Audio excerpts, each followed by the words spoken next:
पूरे विश्व में हिंदुओं की सबसे अधिक आबादी वाला एकमात्र देश भारत है। परंतु क्या आप जानते हैं कि भारत से बाहर भी बड़ी संख्या में हिंदू आबादी रहती है। क्रिकेट के क्षेत्र में कई बार आपने वेस्ट इंडीज का नाम सुना होगा। वेस्ट इंडीज यानी पश्चिमी भारत। हालांकि यह भारत का हिस्सा नहीं है, परंतु यहाँ भारतीय हिंदुओं की अच्छी खासी आबादी है। आपको जानकर हैरानी होगी कि वेस्ट इंडीज कोई देश नहीं है, बल्कि यह क्रिकेट खेलने वाले देशों का एक समूह है। वेस्ट इंडीज समूह में आने वाले देश कैरेबियन देश कहलाते हैं। यहाँ बताते चलें कि कैरेबियन द्वीप में कुल 28 देश और प्रांत आते हैं, जिनमें से 15 देशों और प्रांतों के खिलाड़ियों को मिलाकर वेस्ट इंडीज क्रिकेट टीम बनती है। कैरेबियाई द्वीप समूह अंध महासागर में स्थित एक द्वीप समूह है और इस द्वीप समूह में कड़कड़ में बसा है सनातन धर्म। आखिर कैसे पहुंचा यहाँ सनातन धर्म? आखिर यहाँ हिंदुओं की जनसंख्या कितनी है? कैसे रहते हैं यहाँ के हिंदू? आखिर क्यों बढ़ रहा है यहाँ सनातन धर्म का प्रभाव? जानने के लिए बने रहिए हमारे साथ वीडियो के अंत तक और कमेंट में जय श्री राम अवश्य लिखें। नमस्कार, एक बार फिर से आपका स्वागत है दी साइंटिफिक हिंदू पर और मैं हूं आपके साथ आपका दोस्त धीरेन्द्र। सन 1893 में जब स्वामी विवेकानंद ने अमेरिका के शिकागो में हिंदी में भाषण दिया था, उस समय पश्चिमी दुनिया के लिए सनातन संस्कृति के अनंत स्वरूप का पहला अनुभव था। परंतु आश्चर्य की बात यह है कि सनातन संस्कृति उससे पहले ही पश्चिमी दुनिया में दस्तक दे चुकी थी और कैरेबियन द्वीप पर इसकी जड़ें मजबूत हो चुकी थी और आज पूरे क्षेत्र के द्वीपों को सामूहिक तौर पर वेस्ट इंडीज के नाम से जाना जाता है, जहां भारतीय अपना मजबूत प्रभाव जमा चुके हैं। यहाँ बताते चलें कि कैरेबियन क्षेत्र में 700 से अधिक द्वीप, आइलैंड्स, रीफ और सेज हैं। 19वीं शताब्दी में दास प्रथा समाप्त होने के बाद वेस्ट इंडीज को गन्ने की खेती के लिए नए नए श्रमिकों की सख्त जरूरत पड़ी थी।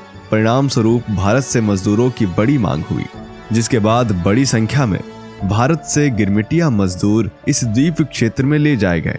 गिरमिटिया मजदूरों को 5 साल के अनुबंध पर ले जाया गया था, परंतु वहां पहुंचने पर उन्हें कहा गया कि यदि आप 5 साल में वापस आओगे तो रास्ते का खर्च स्वयं भरना होगा और यदि 10 साल बाद जाओगे तो तुम्हें मुफ्त वापस भेजा जाएगा। ऐसे में इन मजदूरों ने वापस लौटने के बजाय वहीं पर रहना ही मुनासिब समझा। इन मजदूरों में अधिकांश मजदूर पूर्वी उत्तर प्रदेश, पश्चिमी बिहार, आंध्र प्रदेश और तमिलनाडु से थे।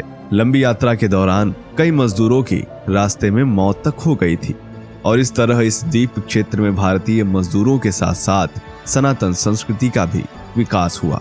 कहा जाता है कि जहां आस्था होती है वहीं भगवान होते हैं। इन मजदूरों ने भी अपने साथ अपनी आस्था को विश्व के कोने कोने तक पहुंचाया और आज इस क्षेत्र में सनातन संस्कृति का अप्रतिम प्रभाव है। गिरमिटिया मजदूर जहां भी गए अपने आराध्य, अपने इष्ट देव को भी साथ ले गए। उन्होंने विरोध के बावजूद वहां पर मंदिरों की स्थापना की और इसके साथ ही अपनी संस्कृति द्वारा दिए गए संस्कारों की नींव रखी। वर्तमान समय में वेस्ट इंडीज के इंडो कैरेबियन समुदायों में हिंदू धर्म एकल धर्म है।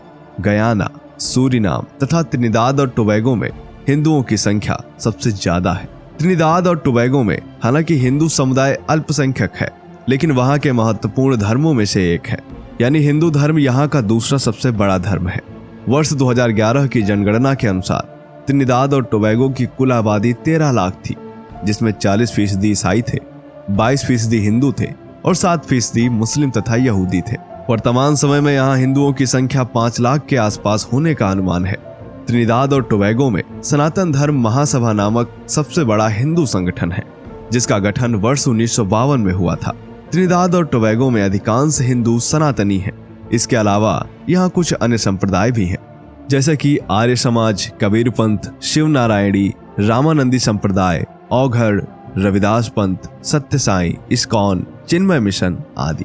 यह सभी संप्रदाय प्रचार प्रसार के द्वारा कैरेबियन देशों में लगातार हिंदू धर्म को बढ़ावा दे रहे हैं।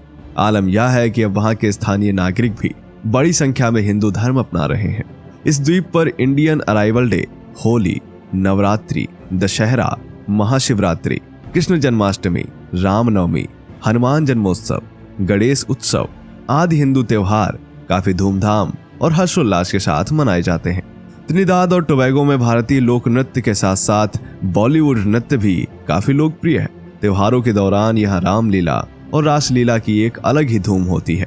कैरिबियन द्वीपों में त्रिनिदाद और टोबैगो सबसे बड़े द्वीप हैं। इसके अलावा जमैका में भी हिंदुओं की संख्या करीब 50,000 के आसपास है। इसके अलावा Puerto Rico, Cuba, Belize, Barbados, Saint Vincent, Grenadines, Saint Lucia, Cayman, Ireland और बहामास में भी अच्छी खासी हिंदू आबादी रहती है। यही कारण है कि कैरिबियन द्वीप के देशों में हिंदू धर्म का प्रभाव लगातार बढ़ता जा रहा है।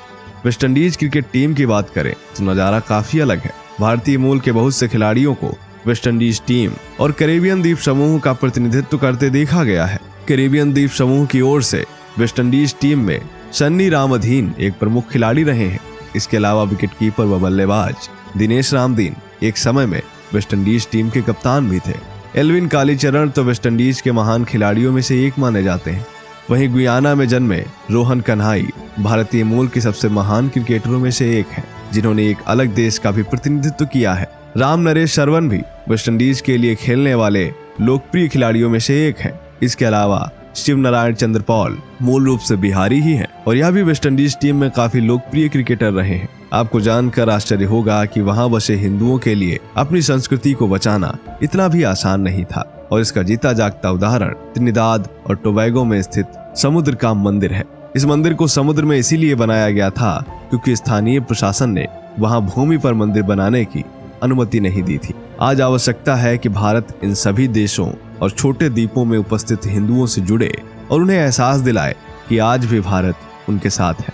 इससे न सिर्फ सनातन संस्कृति की जड़ें मजबूत होंगी, बल्कि यह संस्कृति विश्व के कोने कोने तक पहुंचने में देर नहीं लगेगी।